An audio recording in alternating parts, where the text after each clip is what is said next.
नमस्कार विद्यार्थी मित्रों, आज हम चैप्टर नंबर 6 साझेदार की निवृत्ति या मृत्यु में ख्याति की हिसाबी असरें देखेंगे। इसके पहले वाले वीडियो में हमने लाभ का प्रमाण कैसे ज्ञात करते हैं और लाभ हानि का नया प्रमाण कैसे ज्ञात करें वो हमने सीखा। आज हम ख्याति की हिसाबी असरें देखेंगे कि इस चैप्टर में ख्याति की कौन कौन सी हिसाबी असरें हमें ध्यान में रखनी है। प्रवेश जो चैप्टर नंबर 5 था उसमें ख्याति की बहुत सारी प्रविष्टियां थी जो हमने सीखी थी, लेकिन यहाँ पर जो ख्याति के संबंधित प्रविष्टियां हैं वो कम है, मात्र 2 हैं। एक तो ये है कि जब साझेदार निवृत्त होता है तब जो पुरानी ख्याति धंधे में है, पेढ़ी में है, तो जब हम पेढ़ी का पुनः मूल्यांकन करते हैं, संपत्तियों दायित्वों का पुनः मूल्यांकन करते हैं, तब वो उस ख्याति को हम क्या करते हैं, तो उस ख्याति को हम क्या करते हैं, सभी साझेदारों के बीच में पुराने प्रमाण में बांट देते हैं। ये काम हम प्रवेश में भी करते थे, लेकिन प्रवेश में नए साझेदार को कुछ भी नहीं मिलता था। यहाँ पर जितने साझेदार रहेंगे सभी के सभी को वो ख्याति बांट दी जाएगी और उसकी प्रविष्टि की जाएगी। और दूसरा, जो निवृत्त होने वाला है या मृत्यु होने वाला साझेदार है, मृत्यु जिन साझेदार की हो गई है, उसके भाग की ख्याति बाकी के साझेदार अपने लाभ के प्रमाण में देंगे, क्योंकि वो साझेदार अगर निवृत्त होता है या जाता है तो उसको उसके भाग की ख्याति हमें रिटर्न करनी पड़ती है, देनी पड़ती है। तो वो कौन देगा? जो धंधे में बचे हुए साझेदार है वो उन्हें देना पड़ेगा। और किस प्रमाण में देंगे? लाभ के प्रमाण में देंगे। तो उसी ये 2 प्रविष्टि हमें इस चैप्टर के अंतर्गत ख्याति संबंधित देखनी है। तो सबसे पहला हम देखेंगे, यदि पुरानी पीढ़ी की बही में ख्याति दर्शाई गई हो तो वह निवृत्त होने वाले साझेदार के साथ सभी साझेदारों के बीच पुराने लाभ हानि के प्रमाण में अपलिखित की जाएगी। इसकी प्रविष्टि क्या होती है? सभी साझेदारों की पूंजी या चालू खाते उधार ख्याति खाते का। और दूसरा है, निवृत्त होने वाला या मृत्यु पाने वाले साझेदार को उसके भाग की ख्याति बाकी के साझेदार अपने लाभ के प्रमाण में देंगे। तो प्रविष्टि क्या होती है? चालू रहने वाले साझेदारों के पूंजी या चालू खाते उधार वो निवृत्त हुए या मृत्यु पाए साझेदार के पूंजी खाते का। यानी ये 2 प्रविष्टि आपको ख्याति संबंधित ध्यान में रखनी है। और इसी से रिलेटेड, ख्याति से रिलेटेड हमारा प्रश्न नंबर 4 दे रखा है, पेज नंबर है आपका 264 पे। तो प्रश्न नंबर 4 हम देखेंगे और उससे में जो ख्याति के क्वेश्चन है हम सोल्व करेंगे तो अच्छे से और हमें आपको समझ में आ जाएगा। तो पेज नंबर 264 पे निम्नलिखित संदर्भ में ख्याति की आवश्यक प्रविष्टि लिखिए। नंबर 1 देखेंगे, आकृति, प्रकृति और संस्कृति। तो ये आकृति, प्रकृति और संस्कृति, पूरा नाम लिखना चाहे तो पूरा लिख सकते हैं, शॉर्ट में लिखेंगे तो भी गलत नहीं है। आकृति, प्रकृति और संस्कृति 5-3-2 के प्रमाण में लाभ हानि बांटने वाले साझेदार, यानी इनका पुराना प्रमाण क्या है? 5:3:2। तो ये हो गया टोटल 10। ये आकृति हुई, ये प्रकृति और ये संस्कृति। अब सवाल में हमें क्या क्या दे रखा है वो देखेंगे। अब संस्कृति निवृत्त होती है। कौन निवृत्त हो रहा है? संस्कृति निवृत्त हो रही है। उसकी निवृत्ति के समय पेढ़ी की ख्याति ₹30,000 निश्चित हुई है।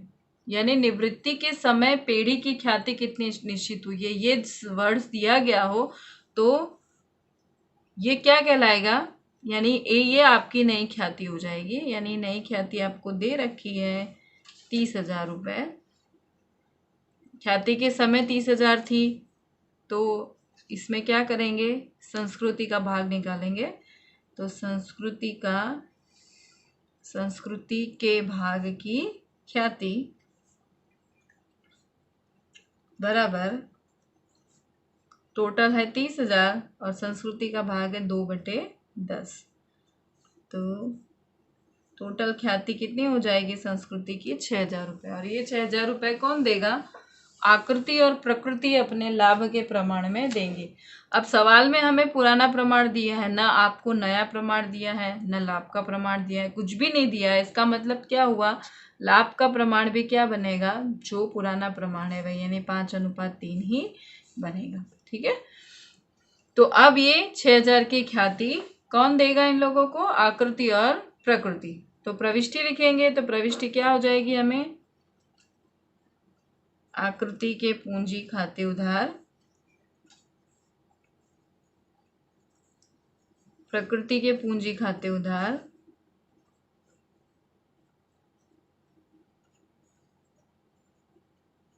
और संस्कृति के पूंजी खाते का।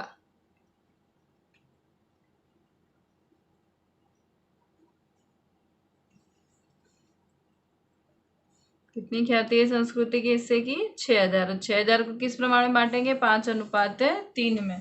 तो 5:3 में 6,000 को बांटेंगे तो रकम आएगी आकृति के खाते में 3,750 और प्रकृति के खाते में आएगी 2,250। ये इसकी प्रविष्टि हो गई ख्याति संबंधित। विवरण लिखना चाहेंगे तो विवरण हम लिखेंगे कि संस्कृति के भाग की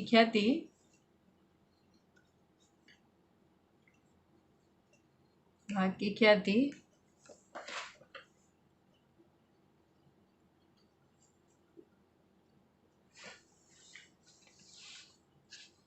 पुराने साझेदारों के या चालू रहने वाले साझेदारों के लाभ के प्रमाण में उधार की गई।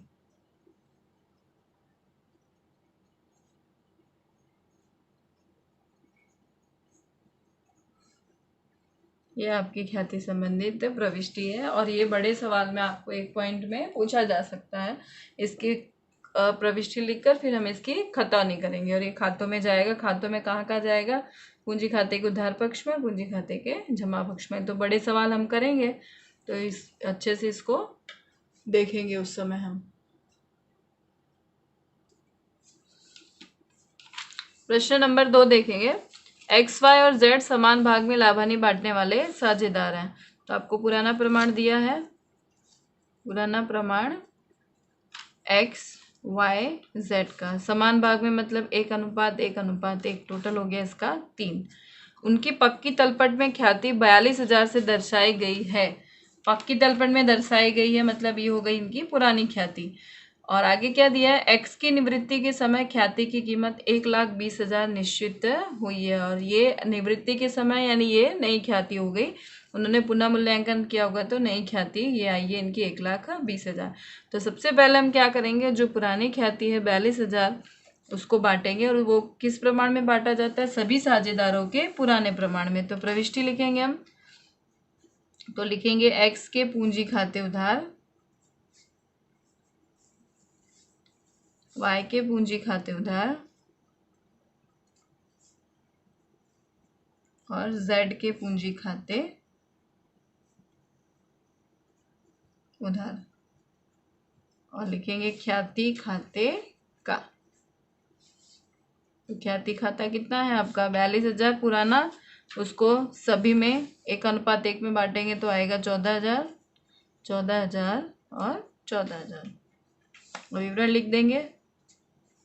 पुरानी ख्याति सभी साझेदारों के बीच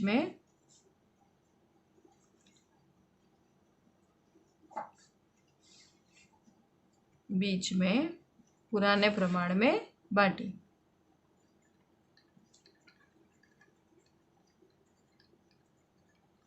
अब आपके को दिया है एक्स की निवृत्ति के समय, यानी एक्स हमारा निवृत्त हो रहा है, ये निवृत्त हो रहा है। इसकी निवृत्ति के समय क्या हुआ है? ख्याति की कीमत 1,20,000 निश्चित हुई, यानी ये हो गई आपकी नई ख्याति। तो नई ख्याति आपको दी है 1,20,000। तो सबसे पहले हम एक्स के भाग की ख्याति ज्ञात करेंगे। तो एक्स के भाग की ख्याति ज्ञात करेंगे 1,20,000 गुणे एक्स का भाग है आपका 1/3 और करेंगे तो ये आएगा 40,000। यानी एक्स के भाग की ख्याति 40,000 और ये 40,000 कौन देगा? वाई और जेड अपने लाभ के प्रमाण में देंगे। और आपको सवाल में ना नया प्रमाण दिया है ना कुछ भी इसके बारे में डिटेल दे रखी है, तो आपका लाभ का प्रमाण भी कितना हो जाएगा? 1:1, यानी एक्स की जगह डैश, ये 1:1 इनका लाभ का प्रमाण हो गया। अब प्रविष्टि करेंगे इसकी नंबर 2 एक्स के भाग की ख्याति की। तो यहाँ लिखेंगे वाई के पूंजी खाते उधार, जेड के पूंजी खाते उधार और एक्स के पूंजी खाते का। एक्स के खाते कितनी ख्याति है उसकी? 40,000 और वो लोग पुराने प्रमाण लाभ के प्रमाण में यानी 20,000 में बांट लेंगे, यानी जो x को देना है ख्याति वो y और z 20-20 हज़ार देंगे, तो इसका हो जाएगा 40,000। विवरण लिखेंगे, x के भाग की ख्याति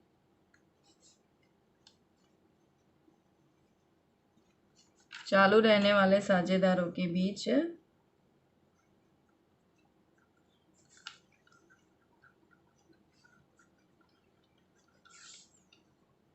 पूरा लाभ के प्रमाण में बांटी गई, लाभ के प्रमाण में उधार की गई।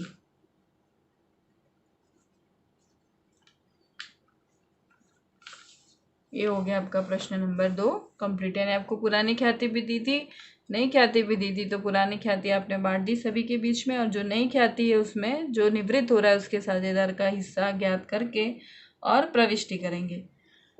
इसी तरह हम आगे देखेंगे प्रश्न नंबर 3।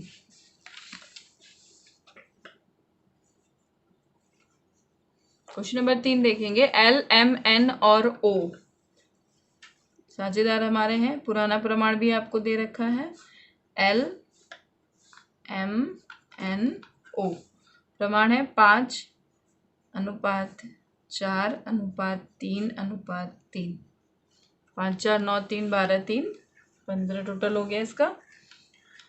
तथा तारीख 1/4/2017 से एल निवृत्त होता है। एल ये निवृत्त हो रहा है। एल की निवृत्ति के समय पुरानी पीढ़ी की बही में ख्याति 75,000 से दर्शाई थी। यानी पुरानी ख्याति आपको दर्शा दिए दे रखी है, यहाँ हम इसकी प्रविष्टि करेंगे। एम, एन और ओ का नया लाभ हानि का प्रमाण आपको दिया है। इस सवाल में आपको नया प्रमाण भी दे रखा है। एम, एन, ओ का, एल क्योंकि एल रिटायर हो रहा है, एम, एन, ओ का नया लाभ हानि का प्रमाण है 3:1:1। तो ये हो जाएगा टोटल 5। एल की निवृत्ति के समय पेढ़ी की ख्याति का मूल्यांकन 90,000 से किया गया। मतलब आपको नई ख्याति भी दे रखी है। अब नई ख्याति दी है तो हमें लाभ के प्रमाण की जरूरत पड़ेगी। तो सबसे पहले हम लाभ निकाल लेंगे। लाभ का प्रमाण बराबर सूत्र होता है आपका नया प्रमाण माइनस पुराना प्रमाण। तो तीनों का निकालेंगे, हम देखेंगे कि लाभ हो रहा भी रहा है कि नहीं हो रहा है। नया प्रमाण है इसका 3/5 और पुराना है 4/15। 15 × 5 = 75, 15 × 3 = 45, 5 × 4 = 20, 25/75। एन का निकालेंगे हम 1/5 माइनस 3/15 बराबर 75। 15 × 15 माइनस 15, तो हो जाएगा 0/75। और इसी तरह ओ का निकालेंगे तो आएगा 1/5 माइनस 3/15। 15 × 5 = 75, 15 × 1 = 15 माइनस 15 बराबर 0/75। मतलब इस सवाल में एन को भी लाभ, एन का भी लाभ नहीं हो रहा है, ना ओ को लाभ हो रहा है, नहीं पूरा का पूरा लाभ किसे मिल रहा है, एम को। तो जो भी ख्याति देनी है एल को वो कौन देगा, एम देगा। एम पूरी की पूरी ख्याति एम को देनी पड़ेगी, क्योंकि न इसका लाभ आ रहा है न इसका लाभ आ रहा है, क्योंकि दोनों का 0-0 आ रहा है, इसीलिए पूरी की पूरी ख्याति एम देगा। तो अब सबसे पहले हम क्या करेंगे, नई ख्याति आपको दे रखी है। नई ख्याति बराबर कितनी है, आप एल की निवृत्ति के समय पेढ़ी की ख्याति 90,000 थी, तो हम एल के भाग की ख्याति निकाल देंगे। इसलिए एल के भाग की ख्याति बराबर 90,000 गुणे एल का भाग आपको दिया है कितना, 5/15।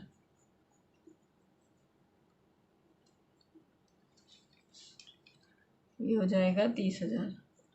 नहीं, एल के भाग की ख्याति है 30,000। ये 30 का 30 पूरा किसे देना पड़ेगा, एम को।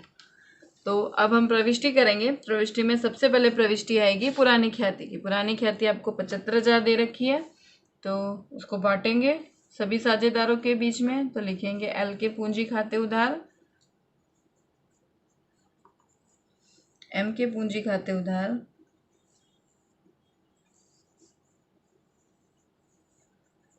एन के पूंजी खाते उधार,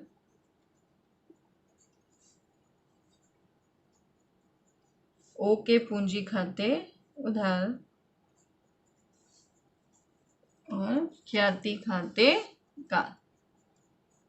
तो ख्याति खाता आपको कितना दर्शाया है? पुराना वाला 75,000। 75,000 को पुराने प्रमाण में बांटेंगे। पुराना प्रमाण है आपका 5:4:3:3, तो आएगा 25,000, 20,000, 15,000 और 15,000। ये आपने पुरानी ख्याति बांट दी। इसके बाद नंबर 2, जो नई ख्याति है उसमें से एल के भाग की ख्याति है 30,000, वो पूरा का पूरा कौन देगा? उसे एम देगा। तो प्रविष्टि हो जाएगी एम के पूंजी खाते उधार 30,000, तो एल के पूंजी खाते का 30,000। ऐसा क्यों किया? क्योंकि न एन लाभ कर रहा है न ओ लाभ कर रहा है, दोनों का आ रहा है 0 लाभ का प्रमाण, इसीलिए लाभ पूरा का पूरा कौन कर रहा है? एम कर रहा है। तो जो भी ख्याति एल को देनी होगी वो कौन देगा? एम देगा।